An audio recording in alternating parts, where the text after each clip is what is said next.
4 à la suite. Ah, les banquiers centraux sont à la manœuvre et se l'appelait quatrième séance de hausse d'affilée donc pour le CAC 40 qui termine en progression de 0,31% vers les 5535 points, emboîtant le pas à son homologue européen, le patron de la Fed, Jerome Powell. Il a tenu hier un discours très accommodant et certains sont déjà en train d'imaginer une baisse des taux possible dès la prochaine réunion de la Banque centrale américaine le 31 juillet. Résultat, les indices US grimpent.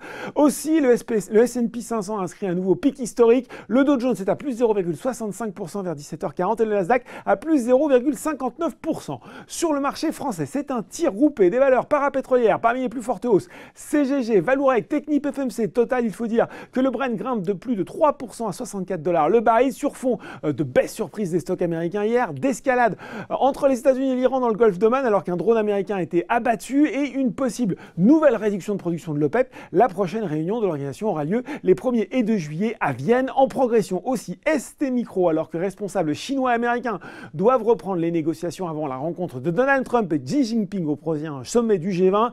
Toujours sur le CAC 40, Schneider Electric profite d'un coup de pouce de RBC qui maintient sa recommandation à surperformer mais relève son objectif de cours de 85 à 91 €. Du côté des baisses, sévère chute pour Natixis, moins 11,8%, plutôt inhabituel selon Jefferies. Cette sanction est liée à la décision du fournisseur de flux Morningstar de suspendre la note du fonds H2O Allegro. L'équipe de recherche de Morningstar s'interroge sur le caractère approprié, la liquidité de certaines obligations privées détenues dans l'une des poches de ce fonds. Or, H2O, la société de gestion, est une filiale de Natixis et elle représente toujours, selon Jefferies, 5 à 6% du bénéfice net de la banque.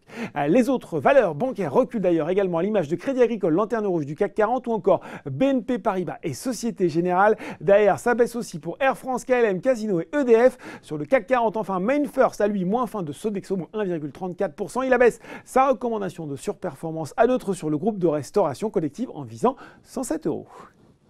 Voilà, c'est tout pour ce soir. Mais n'oubliez pas, tout le reste de l'actu éco et finance est sur Boursorama.